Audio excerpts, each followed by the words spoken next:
Most of you are meditating wrong. I'm going to tell you why. I'm also going to explain how to develop your meditative practice and use that as the foundation to learn the art of Utiseta, or outside. Do you want to learn more about healing magical practices? If so, leave a note in the comments. Talk about what you might want to learn. I've been playing in my mind with expanding into that terrain a little bit more as a Vicky. I feel like I have a lot to share. However, I don't know that you all really want to see that. So if you're interested in learning more about magic and heathenry, leave a note in the comments. Tell me what you're into, and we'll go from there, because this channel is all about you. It's not about me. I mean, I have a message I want to share, but without you, I'm just talking to a camera. Why do I say you're meditating wrong? I don't know you. Maybe I do. Maybe we've interacted in past comments. If so, what's up? It's nice to see you again. But I see a lot on heathen forums and magic forums in general, spiritual forums, people talking about, oh, you need to meditate on the runes to learn their deeper meanings, etc., etc. I'm all for spending time and really delving into the mysteries of the runes. However, when you're doing that, you're actually contemplating. And although if you do it in the right setting and you're focusing on breath, you might be in a brain state similar to that of a meditative state.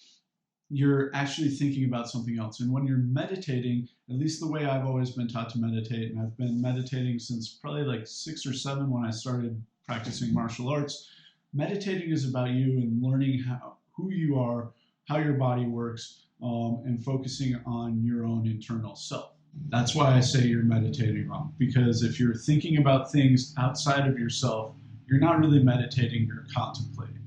So meditation teaches you mastery of the self, which is the foundation for any advanced magical works, or just being a better, more compassionate individual. And throughout my life, I've seen meditation taught in a lot of different various ways, some of which speak more to other individuals than others. However, the technique that I have found that communicates most widely to the most people can be found in the book Alehouse Ablaze. There will be a link to that in the show notes, but the basic summary is when you want to start a meditative practice, you start small and you're learning how to quiet your mind.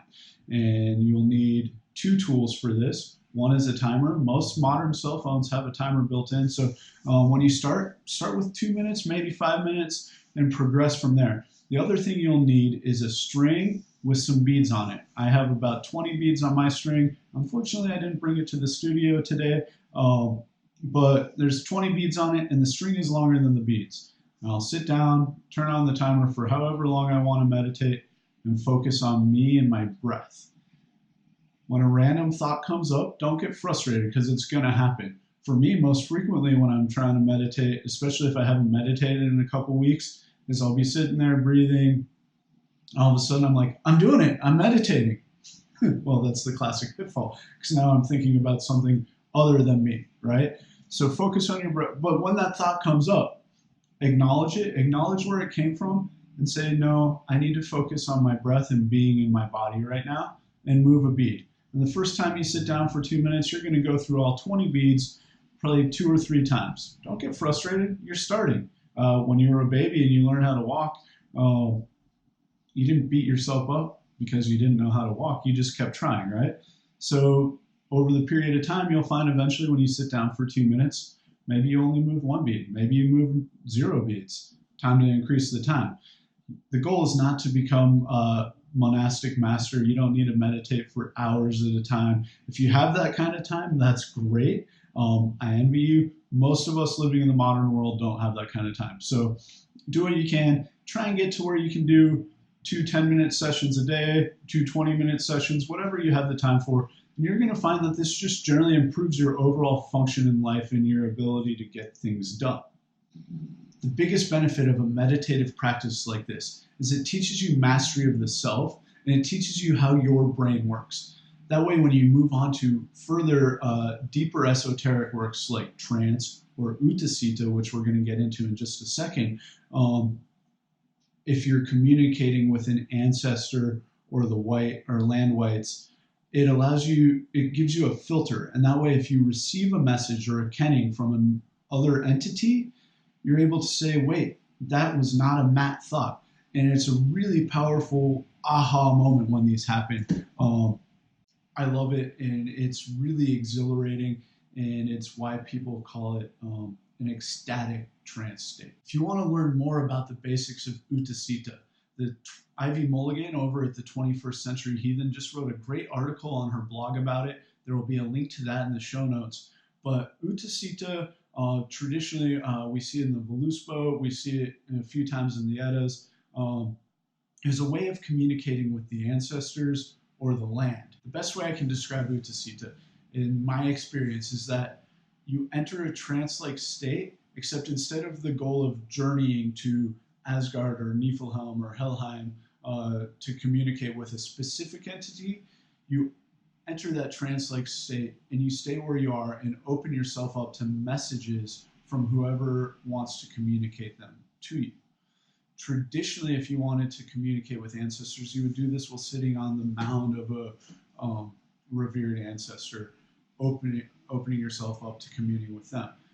For myself, I find it as a farmer and someone trying to improve the landscape of Midgard for the benefit of all in the local ecology, I use Utiseta a lot to sit and commune with the land and the spirits of the land to see what they want and need and how I can benefit them the most. So to practice Utiseta, you're generally going to have to sit out because that's what it literally translates as. So you're not going to be doing an Utiseta inside. You're going to go sit out somewhere, whether at a grave site or out in the land that you wish to communicate with.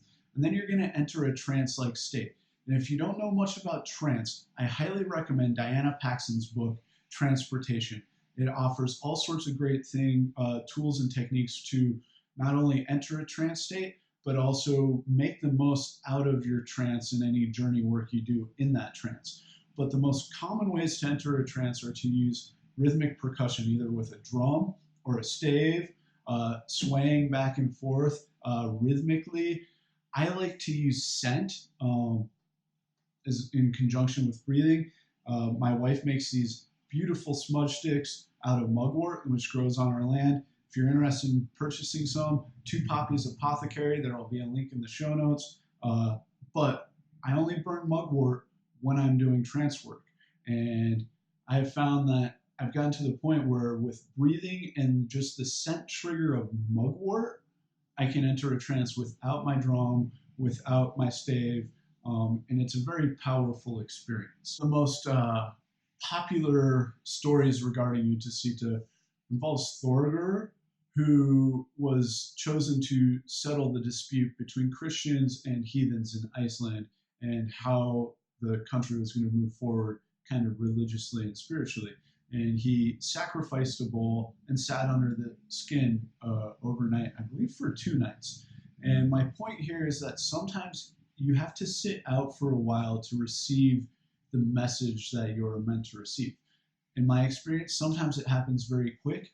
And in my opinion, sometimes it has to do with, one, how eager whichever spirit or entity or God is to give you a message, how urgent they feel it is. However, sometimes I feel that those entities, the same entities, want to test us. So I've sat out for an entire night before I got the message or vision that I was meant to receive. I've also had it happen as quick as probably less than 10 minutes. Your mileage may vary. Do you have experience with Utiseta? Have you received any profound messages? If so, leave a note in the comments. Let me know what's up.